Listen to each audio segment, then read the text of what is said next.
교독으로 읽겠습니다. 요셉의 아들 므낫세의 가족의 므낫세의 현손 마길의 증손 빌닷의 손자 헤벨의 아들 절로보앗의 딸들이 나아왔으니 그 딸들의 이름은 말라와 노아와 호글라와 밀가와 디르사라라.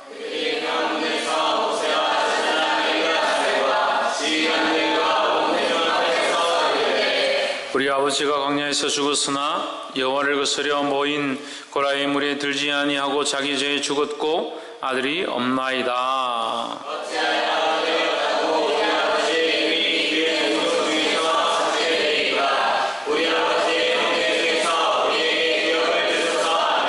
모세가 그 사연을 여호와께 품하니라. 절로보앗 딸들의 말이 옳으니 너는 반드시 그들의 아비의 형제 중에서 그들에게 기업을 주어 얻게 하되 그 아비의 기업으로 그들에게 돌릴지니라.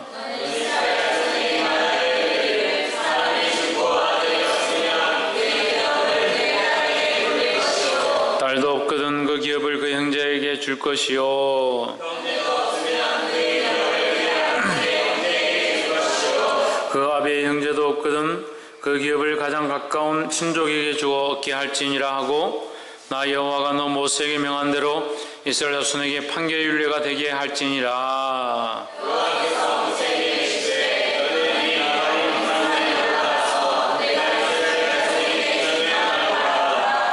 본 후에는 내 형 아론에 돌아간 것 같이 너도 조상에게로 돌아가리니.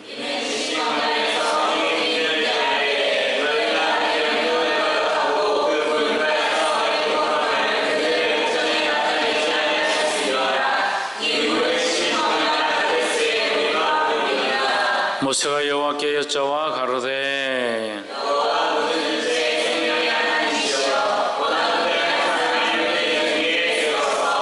그러 그들 앞에 출입하며 그들을 인도하여 출입하게 하사 여호와의 회중으로 목자 없는 양과 같이 되지 않게 하옵소서.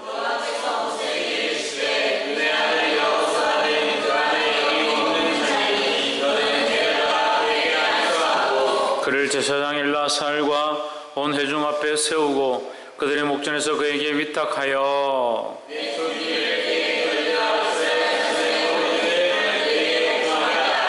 그는 제사장 엘라살 앞에 설 것이요 엘라살은 그를 위하여 우림의 판결법으로 여호와 앞에 물을 것이며 그와 온 이스라엘 자손 곧 온 회중은 엘라살의 말을 쫓아 나가며 들어올 것이니라.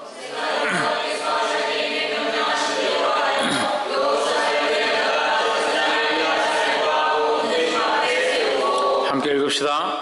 그에게 안수하여 위탁하되 여호와께서 자기에게 명하신 대로 하였더라. 아멘. 할렐루야. 우리 옆에 상 인사합시다. 사랑합니다. 축복합니다. 할렐루야. 오늘 민수기 27장 이 거룩한 말씀이 저와 여러분의 삶의 도전이 되어지며 하나님의 거룩한 뜻을 바로 알게 되기를 주의 이름으로 축복합니다. 이제 민수기 말씀이 이제 다 끝나갑니다. 그래서 민수기가 종료가 가까우면서 모세의 때도 이제 끝나는 시점이 되어가고 있습니다. 26장에서 하나님께서 그 종족별로 그들에게 땅의 유업을 나누어 주셨습니다. 이것을 통해서 우리가 기억할 수 있는 것은 우리도 또한 들어가야 될 땅, 이 땅이 아니라 들어가야 될 땅에 대한 유업을 바라보아야 된다라는 거죠. 근데 오늘 이 본문에 보면 또한 한 여인들이 나옵니다. 27장 1절에 요셉의 아들 므낫세의 가족의 므낫세의 현손 마길의 증손 길닷의 손자 헤벨의 아들 슬로보앗의 딸들이 나왔으니, 그냥 쉽게 슬로보앗의 딸들이 이렇게 하면 될 건데 왜 이렇게 하느냐, 이제 그들의 족장별로 족속별로 이렇게 땅을 분배했기 때문에 그들의 소속이 어딘지를 분명하게 기록해 놓은 겁니다. 요셉의 자손인 거죠. 요셉의 자손, 그 중에 므낫세의 종족이다라는 겁니다. 근데 슬로보앗의 딸들이 찾아왔는데 그들의 이름이 뭐냐? 말라와 노아와 호글라와 밀가와 디르사다. 이 4명의 5명의 딸들이 찾아왔습니다. 찾아와서 뭐라고 하느냐, 우리에게도 분깃을 주십시오. 우리 아버지가 범죄하여 하나님을 대적해서 죽는 것이 아니라 나이가 차서 자기 죄로 그냥 죽었다. 그런데 왜 우리에게 땅을 유업으로 주지 않느냐 얘기를 하면서 모세에게 청합니다. 근데 우리가 여기서 볼 수 있는 건 뭡니까? 물론 성경은 이제 여자들에 대한 기록들을 잘 하지 않습니다. 그래서 주로 남자들 위주로 기록되어 있고, 어제 26장에서도 뭡니까? 싸움에 나갈 만한 자, 20세 이상으로 전쟁에 능한 자들만 뽑아서 쓴다라는 거죠. 그래서 우리가 그 말씀 통해서 뭐라고 적용했습니까? 예, 우리도 영적 전쟁을 하기에 합당한 자가 되어야 하나님 나라의 유업을 얻을 수 있다라는 거죠. 그럼 우리가 영적 전쟁이니까 여자들도 정신을 차리고 하나님이 깨어 있으면 영적 전쟁 가운데 쓰임을 받습니다. 근데 여자들이 참 연약하죠. 연약하니까 성경 연약한 그릇이라 그래요. 연약한 그릇. 오늘도 제가 가서 좀 일을 하다가 이렇게 선반을 옮기니까 뭐 툭 떨어졌는데 와장창 깨져버렸어요. 그러니까 연약한 그릇들은 잘 깨진다는 거예요. 잘 깨진다. 잘 깨지기 때문에 믿음을 잘 지키고 마음을 바로 세울 필요가 있다는 거죠. 갈대 같다. 바람에 흔들리는 갈대 같다. 종잡을 수가 없는 거죠. 바람 앞에 등불 같다. 언제 꺼질지 모른다. 그러니까 근신하고 정신을 차려야 합니다. 그래서 늘 말씀드리는 거지만 자매든 형제든 여러 가지 상황 가운데 우리가 흔들릴 수 있습니다. 그렇지만 뿌리가 뽑혀서는 안 된다는 거죠. 그래서 어떤 지체는, 어떤 자매는 얘기를 이렇게 하다 보니까 저보고 뭐라고 하냐면, 갈 때는 그래도 튼튼합니다. 태풍이 와도 뿌리는 안 뽑힙니다. 그래서 많이 흔들리나 내가 그랬는데, 그렇다 하더라도 오늘 이 27장 말씀에서는 오히려 이 여인들이 와서 모세에게 자기들의 유업을 요청을 합니다. 우리가 하나님 나라를 사모하고 우리의 유업을 요청할 필요가 있다라는 거죠. 그래서 우리가 물론 연약한 부분들이 있고 흔들리는 부분들이 있고, 물론 자매들이 다 그런 게 아니라 형제도 마찬가지로 연약한 사람들이 있습니다. 또 하나님 앞에 믿음을 지키지 못하는 자들이 있습니다. 믿음을 굳건히 하고 하나님의 사람으로 싸움에 능한 자들이 되어서 예수 그리스도의 군사로, 좋은 군사로 쓰임받기를 주의 이름으로 축복합니다. 옆에서 한번 보시죠. 예수 그리스도의 좋은 군사가 됩시다. 할렐루야. 오늘 우리가 이제 여름 성경학교를 준비한다고 다들 바쁘고 열심히 하는 것이 너무 이쁘고 아름답습니다. 누구를 위해서 합니까? 하나님의 영광을 위해서 하는 겁니다. 이걸 착각하면 안 됩니다. 이걸 잊어버리면 우리가 잘하고도 칭찬을 듣고도 버림받을 수 있습니다. 정신을 차리고 믿음으로 서기를 주의 이름으로 축복합니다. 이 딸들이 나와서 자기들의 유업을 구한다. 우리는 이 말씀을 통해서 무엇을 보아야 하는가? 우리 또한 하나님 나라를 사모하고 우리에게 주실 유업들을 바라보아야 한다는 거죠. 이 유업을 얻지 못할 딸들도 자기들의 유업을 구해서 결국 이 딸들이 이 유업을 충하는 일로 통해서 하나님께서 새로운 율례를 만들어주시고 그들에게, 이 여인에게도 기업을 줘라. 그 딸들이 없으면 그 형제에게라도 줘라. 이게 그것을 그 가문에 반드시 그 기업 유업을 줄 수 있도록 하나님께서 새로운 법을 제정해 주십니다. 그러니까 우리가 믿음으로 나아가면 할 수 없는 일들이 없다라는 거죠. 그래서 이 사람은 참, 어제 이제 어떤 청년이 저한테 와서 성령을 해방하는 자가 뭡니까? 우리가 모르죠. 그 사람이 성령을 해방한 건지 하나님 나라에 갔다가 하나님 나라를 보고 다시 배반해서 사단의 종이 된 건지 우리가 다 알 수 없습니다. 어디까지 간 건지 모르는 거죠. 하지만 하나님의 하시는 일들을 방해하는 것들이 우리가 보기에 분별하면 될 수 있죠. 하지만 그 사람이 성령 해방한 자고 지옥 갈 사람이다. 우리는 단정할 수 없다는 거예요. 누구만 아시냐? 하나님만 아신다. 그러니까 우리는 뭘 해야 합니까? 우리는 뭐만 할 수 있습니까? 기도밖에 할 수 없습니다. 그래서 기도는 하나님의 보좌를 움직인다라는 거예요. 그래서 우리는 기도하는 것에 힘써야 합니다. 이 모든 일들 가운데 판단하고 분별하는 것을 믿음으로 해야 하지만 우리가 알 수 없는 부분들은 하나님께 맡기고 그 알 수 없는 부분에 대해서 어떻게 해야 된다? 기도만 해야 된다는 거죠. 알 수 없는 부분을 자꾸 저 사람 지옥 간다, 저 사람 천국 간다 그렇게 하고 있으니까 이게 문제가 되는 거예요. 누가 압니까? 가봐야 알죠. 하나님 아시죠? 할렐루야. 그래서 우리는 어떻게 해야 된다?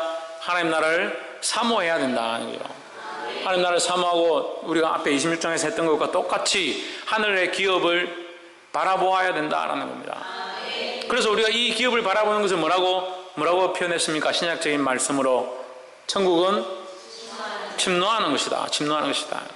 이것을 사모하고 천국을 빼앗고자, 천국을 얻고자 간절한 마음으로 믿음으로 싸워 나가야 되는데, 우리가 좀 더 내가 기도했구나, 좀 더 내가 봉사하겠구나, 좀 더 주를 위해 살아야겠구나, 그런 간절한 마음으로 천국을 침노해서 빼앗으려고 해야 되는데, 쓸데없는 것을 이 땅에서 영광을 얻으려고, 사람들의 칭찬을 받으려고, 좋은 자리에 앉으려고, 명예를 얻으려고 그렇게 쫓아가다 보니까 교회가 명예를 위한 자리가 되고, 직분이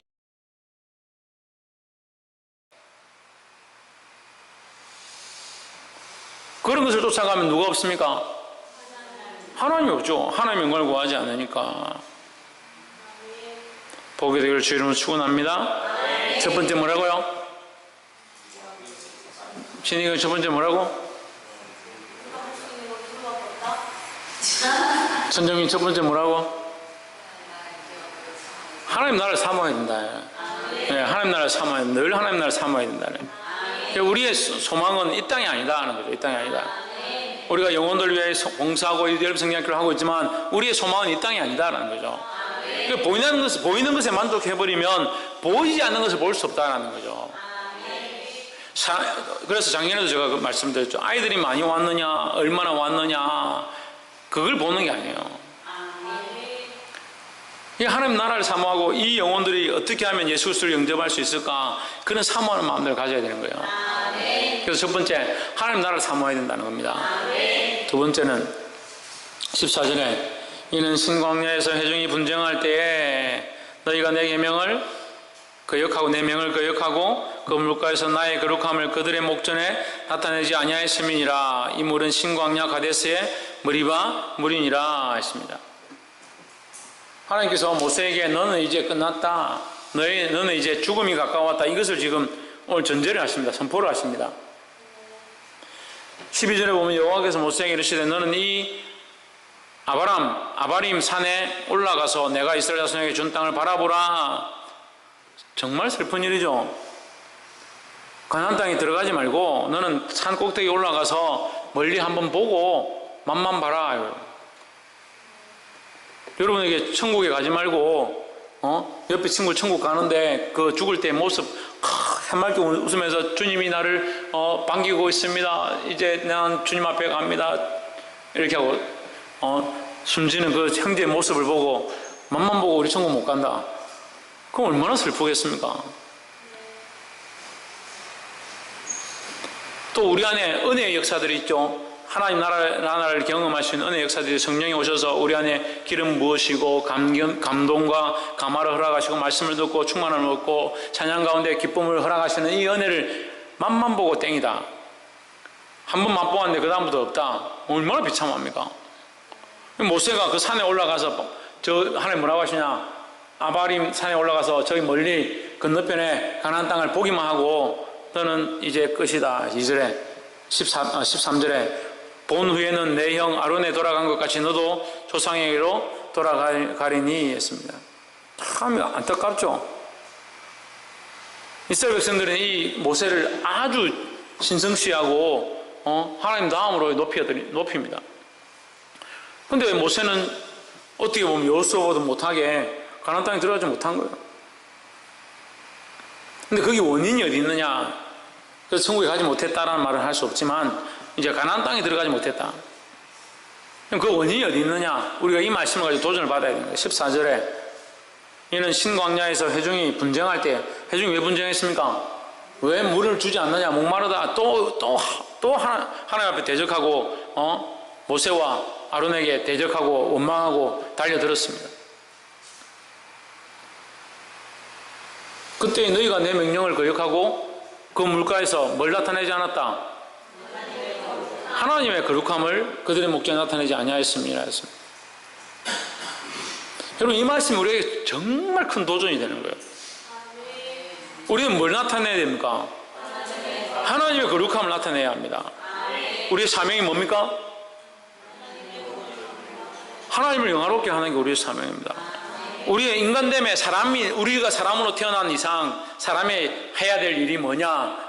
하나님을 영화롭게 하고 영원히 그 이름을 즐거워하는, 하나님의 이름을 날마다 즐거워하고 하나님의 이름을 들을 때마다, 여호와 이름을 부를 때마다 즐거워하고 감격하고 감사할 수 있는 것이 사람된 본분이라는 거죠.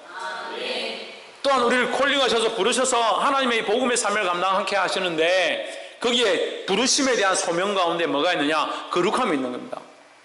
이 거룩함이 뭡니까? 성화라고 하죠. 성화. 닮아간다. 누구를 닮아가느냐? 예수 그리스도를 닮아간다. 거룩하여져 간다라는 거죠.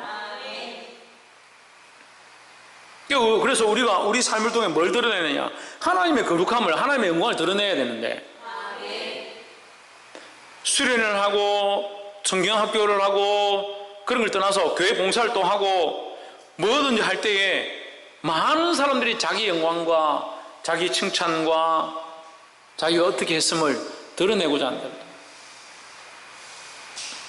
두려워야 됩니다. 이 모세가 자기의 영광을 드러내려고 한 것 아니지만 결국 뭘 못 드러냈다? 하나님의 영광을 드러내지 못했다. 왜? 분냄으로 자기 감정을 드러내므로 하나님의 영광을 드러내지 못했다. 그것으로 인해서 그는 가나안 땅에 들어갈 수 없는 벌을 받았습니다. 얼마나 두렵습니까? 우리가 이 수많은 일들 가운데 하나님의 영광을 구하고 하나님을 기쁘시게 하고 하나님의 거룩을 위해서 내가 어떻게 할 것인가, 그런 고민들을 해야 되는데 사실 그런 고민들을 안 하고 삽니다.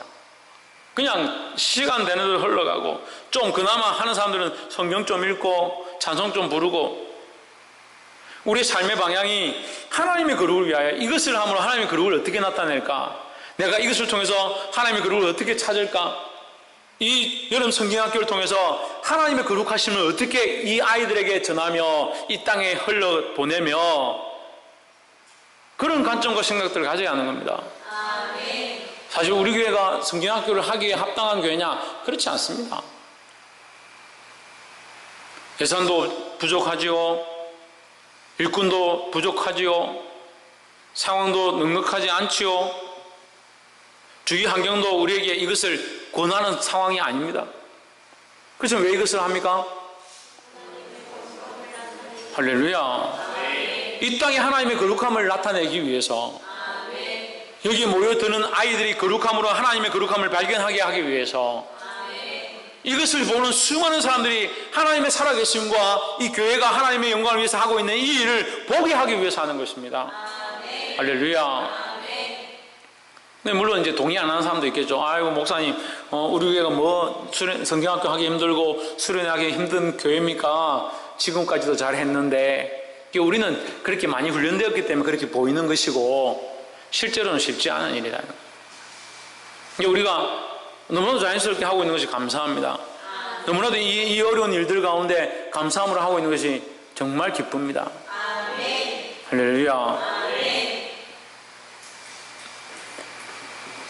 그래서 두 번째 뭡니까? 하나님의 거룩함을 나타내어야 한다. 우리의 봉사와 섬김을 통해서 하나님의 거룩함을 나타내어야 한다는 겁니다. 그래서 수련회와 성경학교와 단기 선교와 또한 교회의 수많은 봉사를 통해서 하나님의 거룩함을 나타내는 저와 여러분 되기를 주의 이름으로 축복합니다. 세 번째로 18절에 여호와께서 모세에게 이르시되 눈의 아들 여호수아는 신에 감동된 자니 너는 데려다가 그에게 안수하고 했습니다. 여호수아는 어디에 감동된 자? 성령에 감동된 자. 그 안에 영이 머무는, 여러분 성경에는 그 안에 영이 머무는 자라 되어 있는데 제 성경에는 신에 감동된 자. 그냥 성령에 감동된 자, 성령이 있는 자, 성령이 충만한 자 이렇게 뭐 하면 될 건데, 여호수아는 그 안에 성령의 충만함이 있는 자, 하나님의 신이 감동된 자, 이런 사람입니다. 그 여호수아는 제가 저번에도 말씀드렸는데 여호수아는 예수아라고 발음되죠. 조슈아라고도 하고 예수아라고도 하고. 그 예수아는 예수와 발음이 똑같습니다. 우리가 그냥 예수 이렇게 하는데 예수와 여호수아는 발음 기호상 똑같이 발음을 합니다. 이름이 같다라고 보면 됩니다. 예수나 여호수아나 같다라고 보시면 됩니다.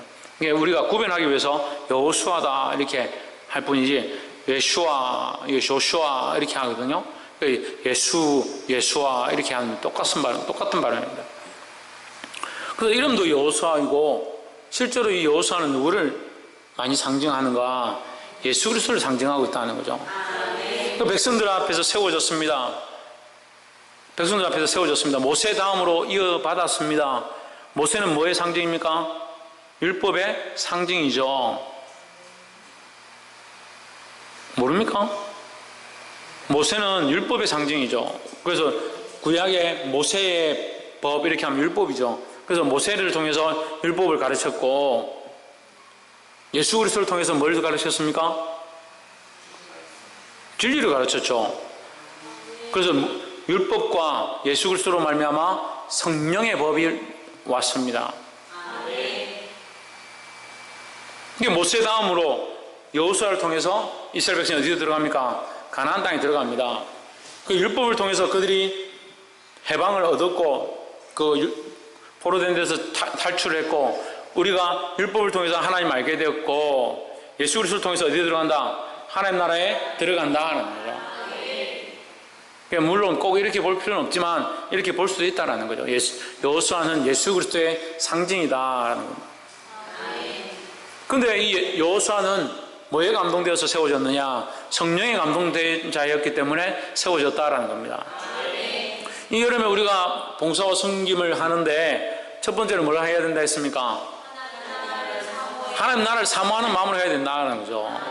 또한 두 번째는 어떻게 해야 된다 했습니까? 하나님의 거룩함을 나타내기 위해서 이 섬김과 봉사를 해야 된다는 거죠. 할렐루야. 이것을 잊어버리면 안 됩니다. 여러분 답답하고 속상하고 어려운 일이 생기면 그때 이 말씀을 다시 기억하십시오. 그렇구나. 내가 이 일을 통해서 내 속상함과 내 감정을 드러내는 것이 아니라 하나님의 거룩함을 드러내야겠구나. 자기를 돌아보는 자들이 되기를 주의 이름으로 축복합니다. 또한 마지막으로 성령의 감동함을 해야 된다는 거예요. 내 생각과 내 힘으로 하는 것이 아니라 성령의 감동함, 성령의 이끌림으로 이 일들을 해야 된다는 거예요. 일을 하고 섬기고 봉사하는데 힘들면 성령님 도와주십시오. 내 마음을 만져주십시오. 이렇게 기도하면서 해야죠. 어떻게 우리의 힘으로, 우리 인간된 힘으로 이 일들을 다 하겠습니까? 자꾸 힘없다고 능력 없다고 내가 어떻게 그걸 하겠습니까? 하면서 계속 내가 하는 거예요. 참 답답한 건요. 내가 그거 안 됩니다. 내가 할 수 없습니다. 힘듭니다. 너무 어렵습니다. 그런데 내가 해요. 하기는 자기가 계속 하고 있어요. 그러니까 여자죠. 그러니까 갈대죠. 그러니까 연약한 그릇이죠. 내가 할 수 없는데 그렇게 어떻게 그런 일을 하겠습니까? 그 어려운 일을 어떻게 섬기고 이번 여름에 어떻게 이 행사들을 다 하겠습니까? 그러니까 주님의 도우심을 구합니다. 성령님 오셔서 나를 붙잡아 주시고 내 마음을 붙잡아 주시고 내 생각을 붙잡아 주시고 내 육체도 주님 강건케 해 주시옵소서. 그리고 기도하면서 하면 되잖아요. 여호수아가 무슨 능력이 있어 했겠습니까? 여호수아가 이것을 맡을 때 너는 두려워하지 말라, 놀라지 말라, 내가 너와 함께함이라. 내가 너를 굳세게 하리라. 참으로 나의 오른손으로 너를 붙들리라 했습니다. 여호수아가 강했던 것이 아니라 그와 함께 하신 하나님이 강하셨고 우리가 오늘 이 봉사와 이 섬김을 하는데 우리의 능력으로 할 수 있는 것이 아니라 하나님이 우리를 붙잡아 주시고 성령이 우리 안에 계시면 우리가 반드시 이 일 가운데 하나님의 승리를 보게 될 줄 믿습니다. 그래서 이 일을 통해서 우리의 모습이 드러나는 것이 아니라 하나님의 거룩함이 이곳 가운데 이 땅 가운데 드러나고 수많은 생명들이 하나님 앞에 돌아와 주님 앞에 거룩한 자리 가운데 동참하게 되는 이 역사를 함께 경험하게 되기를 주의 이름으로 축복합니다. 기도하겠습니다. 이 시간 말씀을